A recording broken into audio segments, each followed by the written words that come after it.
दोस्तों, अब तक का सबसे युवा देश कोसोवो। शादी हर किसी के जीवन का खास दिन होता है, इसलिए हर लड़की चाहती है कि वो सबसे खूबसूरत दिखे। चेहरे की खूबसूरती को बढ़ाने के लिए आमतौर पर मेकअप का इस्तेमाल होता है, लेकिन दुनिया में एक ऐसी जगह भी है दोस्तों, जहां दुल्हन के चेहरे को पेंट से सजाया जाता है। शायद आपको ये सुनकर अजीब लगे, लेकिन ये सच है। ये रिवाज कोसोवो में निभाया जाता है। जी हाँ, अब तक का सबसे युवा देश कोसोवो, जो अभी हाल ही में वर्ल्ड मैप पर उभरा है। दक्षिणी कोसोवो के डोंजे लजुबिंजे इलाके में बोन्सिनियाई जाति के लोग ये करते हैं। ये परंपरा करीब 2000 साल पुरानी है। यहाँ की आबादी करीब 3000 है, लेकिन पिछले कई सालों से ये संख्या कम हो रही है क्योंकि यहाँ के लोग बाहर जाकर बसने लगे हैं। कोसोवो में दुल्हन को मेकअप के बजाय पेंट लगाया जाता है। यहाँ शादी को आर्ट फेस्टिवल के रूप में देखा जाता है। ये सदियों पुरानी परंपरा है दोस्तों, जिसे आजकल निभाया जाता है। यहाँ 2 दिन तक शादी के फंक्शंस होते हैं और शादी के दिन यहाँ की महिलाएं ट्रेडिशनल ड्रेस पहनती हैं। उनके चेहरे को सफेद रंग से पेंट किया जाता है, जिसमें लाल और नीले रंग से बिंदी लगाई जाती है। गोल्ड और सिल्वर कलर से लाइन और डिजाइन बनाया जाता है। आईब्रो को भी बिंदी जैसी किसी चीज से कवर किया जाता है। यानी कुल मिलाकर पेंट से दुल्हन को सजाया जाता है। तो दोस्तों, आज हम बात करेंगे कोसोवो के बारे में, एक ऐसा देश जो अभी अभी जवान हुआ है। ये एक युवा देश है और बहुत सारी रीति रिवाजों और अनोखी बातों के लिए जाना जाता है। वैसे दोस्तों, ये देश जाना जाता है अपनी गुफाओं के लिए भी। चूना पत्थर की गुफाएं यहाँ प्रचुर मात्रा में हैं और देश के कई हिस्सों में पाई जाती हैं। कोसोवो में स्थित कास्ट चूना पत्थर की गुफा, मार्बल गुफा, देश का एक प्रसिद्ध पर्यटन स्थल है। हालांकि ये गुफा 1966 में एक ग्रामीण को मिली और 1969 में इसे खोजा गया। ये प्रभावशाली संगमरमर की गुफा है और लाखों वर्ष पुरानी लगती है। ये गुफा सिर्फ 1 किलोमीटर गहरी है और इसके लगभग 440 मीटर हिस्से को गाइडेड टूर पर देखा जा सकता है। आप जब भी यहाँ आए तो अपने लिए एक परफेक्ट शूज जरूर लेकर आए, क्योंकि अंदर थोड़ा लंबा चलना पड़ सकता है। ये गुफा प्रिस्टिना से 20 किलोमीटर दक्षिण में है और फेरीजास के लिए कोई भी आप यहाँ बस ले सकते हैं। इसी के साथ आप इस गुफा में उतर सकते हैं। 30 मिनट में आप इस गुफा को एक्सप्लोर कर लेंगे। कोसोवो बाल्कन क्षेत्र में स्थित एक विवादास्पद देश है। वैसे तो ये एक स्वघोषित गणराज्य है, जिसे दुनिया के 100 से ज्यादा देशों ने एक स्वतंत्र राष्ट्र के तौर पर मान्यता दे दी है। इसमें अमेरिका से लेकर ब्रिटेन और यूरोप के कई देश शामिल हैं, लेकिन सर्बिया, रूस, चीन, स्पेन, ग्रीस और बोस्निया जैसे कई देश कोसोवो को एक आजाद देश नहीं मानते। ये मामला हैग स्थित अंतर्राष्ट्रीय न्यायालय में गया हुआ था, लेकिन अदालत ने कोसोवो के पक्ष में ही फैसला सुनाया और कहा कि कोसोवो की सर्बिया से आजादी की घोषणा अंतर्राष्ट्रीय कानून का उल्लंघन बिल्कुल भी नहीं है। इसी के साथ कोसोवो एक लैंडलॉक यानी कि चारों ओर से जमीन से घिरा हुआ देश है, जिसके उत्तर और पूर्व में सर्बिया स्थित है, जिससे वो आजाद हुआ है। एक समय में कोसोवो सर्बियाई साम्राज्य का केंद्र था, लेकिन 1398 में ऑटोमन से हार के बाद सर्बिया ने इसे खो दिया। हालांकि 20वीं शताब्दी में सर्बिया ने फिर से कोसोवो पर नियंत्रण कर लिया। 10,887 वर्ग किलोमीटर के क्षेत्र में फैला कोसोवो पूरे बाल्कन क्षेत्र में मौजूद सभी देशों में से सबसे छोटा है। इसके बाद जमैका और लेबनान के स्थान आते हैं। इस देश की अधिकांश आबादी मुस्लिम है और ज्यादातर लोग गरीबी रेखा में ही जी रहे हैं। कोसोवो का लगभग 40% हिस्सा जंगलों से घिरा हुआ है, जिसमें अधिकतर ओक और चीड़ के पेड़ हैं दोस्तों। ओक को बांज या बलूत या शाहबलूत भी कहते हैं। वैसे तो ये पेड़ धीरे धीरे बढ़ता है, लेकिन इसका जीवन 200 से 300 साल तक रहता है।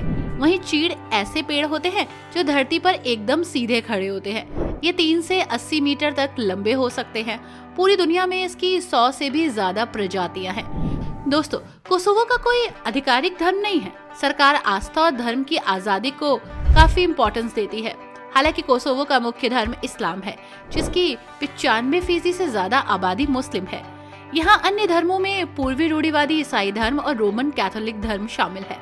इसी के साथ यहाँ 2 ऑफिशियल भाषाएं हैं, अल्बेनियन और सर्बियाई। कोसोवो की आबादी यूरोप में सबसे युवा है, बहुत ही यंग। देश की 70% से ज्यादा आबादी 35 साल से कम उम्र की है, जो इसे यूरोप में सबसे यंग देश बनाता है। इसी के साथ कोसोवो के लोगों की औसत आयु करीब 29 साल है। दोस्तों, यहाँ का झंडा भी अनोखा है। ये झंडा राष्ट्रीय झंडों में असामान्य है, क्योंकि इसमें देश के क्षेत्र के मैप को डिजाइन के रूप में यूज किया गया है। केवल 2 देश ही हैं इस विश्व में जिसने इस तरह से झंडों का निर्माण किया।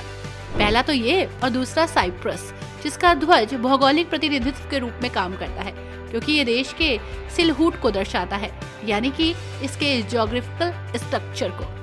दोस्तों, कोसोवो में जन्म लेने वाले बच्चे यहाँ के नागरिक नहीं होते। बच्चों को इस देश की नागरिकता तभी मिलती है जब माता या पिता में से कोई एक कोसोवो का नागरिक हो और तभी ये उनको नागरिक मानता है। इसी के साथ दोस्तों, अब धीरे धीरे ये एक टूरिस्ट डेस्टिनेशन भी बन गया है।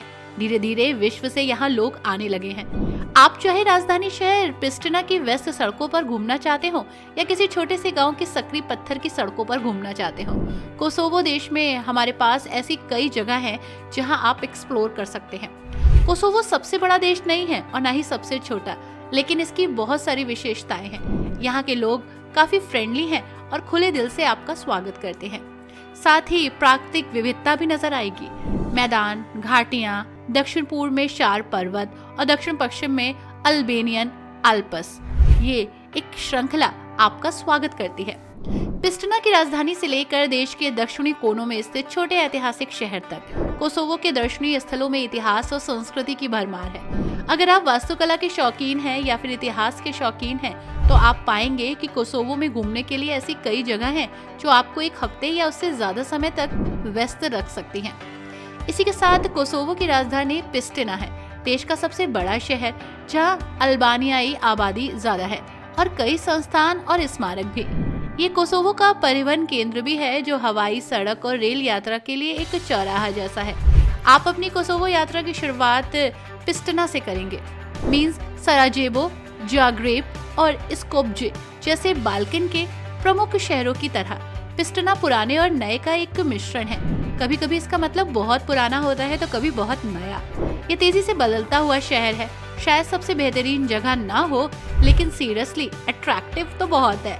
यहाँ का एटमॉस्फेयर, चहल पहल भरे बाजार और इसकी ऐतिहासिक इमारतें और इसके म्यूजियम कोसोवो का एक शानदार गंतव्य बनाते हैं। यहाँ पर आप कोसोवो म्यूजियम, एमिन गिजुकू, साथ ही म्यूजियम सुल्तान मेहमद फतेह मस्जिद, जर्मिया पार्क और जीवंत न्यूबॉर्न मूर्तिकला को देख सकते हैं। जबकि प्रिस्टिना कोसोवो का सबसे बड़ा शहर है। कई लोग पिज्ड्रिन को इसकी संस्कृति की राजधानी मानते हैं। शार पर्वत की तलहटी और अल्बानिया और उत्तरी मैसेडोनिया दोनों की सीमा के पास स्थित पिज्ड्रिन एक प्राचीन शहर है जो इतिहास की दृष्टि से बहुत संपन्न है। इतिहास रोमन कला से जुड़ा है जिसमें मध्य युग और ऑटोमन काल के कई प्रभाव हैं। पिज्ड्रिन बाल्कन के कई अन्य स्थानों से अलग एक अनदेखा पर्यटक खजाना है। इसका पुराना शहर बिजांटिक और ऑटोमन साम्राज्य की वास्तुकला से भरा हुआ है। इसी के साथ दिस इज पेक। दोस्तों, राजधानी से पश्चिम में लगभग 85 किलोमीटर की दूरी पर स्थित है पेक। प्रिस्टिना से एक शानदार वीकेंड ट्रिप के लिए बना है। पेक ओल्ड टाउन न केवल पारंपरिक कैफे और रेस्टोरेंट से भरा है, जहां आप पारंपरिक व्यंजन, धार्मिक और ऐतिहासिक स्मारक और आकर्षक दुकानें आजमा सकते हैं। This is जाकोवा। पिज्ड्रिन और पेक के बीच यात्रा करते समय शानदार पड़ाव। गाजाकोवा का शांत शहर एक मुख्य कारण से कोसोवो में घूमने के लिए सबसे अच्छी जगहों में से एक है। ये बाल्कन में सबसे लंबे बाजार का घर भी है। ओल्ड या ग्रैंड बाजार के नाम से मशहूर ये बाजार पूरे 1 किलोमीटर तक फैला है और इसमें करीब 500 दुकानें भी हैं। यहाँ एक मस्जिद, एक घंटाघर और कई टब्स यानी कि मकबरे भी हैं। 16वीं सदी की हदुम मस्जिद भी पास में ही है। दोस्तों, ये जगह अपने मठों के लिए भी जानी जाती है। गाजानिका मठ कोसोवो में स्थित एक सर्बियाई रूढ़िवादी मठ है। इसका निर्माण सर्बियाई सम्राट स्टीफन मिलुटिन ने 1321 में 6वीं शताब्दी के बेसिलिका के खंडरों पर करवाया। मठ को 1990 में असाधारण महत्व के सांस्कृतिक स्मारक के रूप में घोषणा की गई और 13 जुलाई 2006 को इसे कोसोवो में मध्यकालीन स्मारकों के तहत यूनेस्को की विश्व विरासत सूची में शामिल कर दिया गया, जो कि विसोकी देकानी साइट के विस्तार के रूप में थी। खतरे में विश्व विरासत की सूची में शामिल किया गया। इसी के साथ इस मठ के अंदर कई विवाह समारोह भी होते हैं और आसपास फूलों के बगीचे हैं जहां आप एक्सप्लोर कर सकते हैं। दोस्तों, सबसे हैरानी की बात तो ये है कि बिल क्लिंटन प्रतिमा आपको यहाँ दिख जाएगी। 1998 से 1999 के कोसोवो युद्ध के बाद कोसोवो में अल्बानियाई लोगों ने यूगोस्लाविया की संघीय सरकार के साथ उनकी लड़ाई में उनकी सहायता के लिए पिछले अमेरिकी राष्ट्रपति बिल क्लिंटन को धन्यवाद देने का इरादा किया। 1 नवंबर 2009 को एक कार्यक्रम में क्लिंटन की 10 फुट ऊंची मूर्ति बुलेवार्ड पर स्थापित की गई, जिसमें पूर्व राष्ट्रपति ने भाषण दिया था।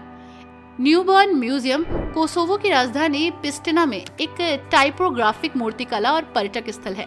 ये palace of youth and sports के सामने स्थित है। इसका उद्घाटन 17 फरवरी 2008 को हुआ, जब कोसोवो ने ऑफिशियल तौर पर सर्बिया से अपनी आजादी की घोषणा की थी।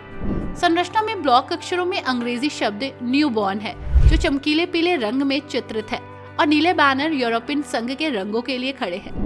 जब मूर्तिकला पहली बार सामने आई, बाद में इसे कोसोवो को मान्यता देने वाले राज्यों के झंडों के साथ फिर से रंगा गया।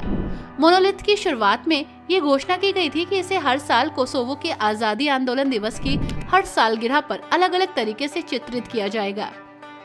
इसी के साथ दोस्तों, हेरोइनेट मेमोरियल भी यहाँ काफी फेमस है।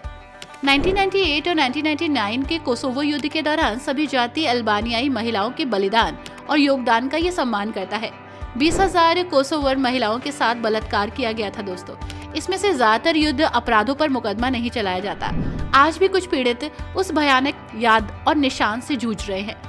और इसी के साथ 20,145 पदकों में से प्रत्येक पदक हर महिला के अपने देश के लिए बलिदान को समर्पित है यहाँ, चाहे वो किसी भी उम्र या काम की हो। और 20,145 पदकों से कोसोवो की नायिका का चेहरा विकसित होता है, और इन पदकों से इस चेहरे को विकसित किया गया। अब आप समझिए कितनी गौरव की बात है। चित्र में गरिमा, प्रतिबद्धता, शिक्षा, देखभाल, हिम्मत और धीरज दिखाया गया है। आपको जानकर हैरानी होगी कि इस स्मारक ने सैकड़ों डिजाइन्स के बीच प्रसिद्ध गोल्डन ए डिजाइन पुरस्कार भी जीता है। दोस्तों, यहाँ आने वाले लोग सेंट निकोलस चर्च को भी एक्सप्लोर करते हैं। ऑर्थोडॉक्स चर्च का निर्माण 17वीं शताब्दी में हुआ और 2004 से 2009 के बीच इसका जीर्णोद्धार हुआ। 2004 में आग लगने के कारण इसके अधिकांश हिस्से क्षतिग्रस्त हुए। ये चर्च प्रिस्टिना में बचा एकमात्र ऑर्थोडॉक्स चर्च था जो जलकर राख हो गया। दिस इज जशर पाशा मस्जिद। लिखित अभिलेखों के अनुसार मस्जिद का निर्माण 15वीं शताब्दी में हुआ। इस मस्जिद का 2015 में तुर्की सरकार द्वारा पूर्ण रूप से जीर्णोद्धार किया गया था। ये तुर्की बारोक शैली को प्रदर्शित करती है इमारत, और इस्लामी मूल्य के अलावा मस्जिद का अपनी वास्तुकला और प्रिस्टिना शहर के सांस्कृतिक ऐतिहासिक महत्व को भी दिखाती है। आई नो दोस्तों, आप इस देश को अभी अभी जाने हैं, समझने की कोशिश कीजिए। ये जगह अपने इतिहास और संस्कृति को समेटे है, और अपनी खूबसूरत वादियों को भी। आपको ये वीडियो कैसी लगी हमें जरूर बताइएगा। वीडियो को लाइक एंड शेयर करना मत भूलिएगा। Thanks for watching.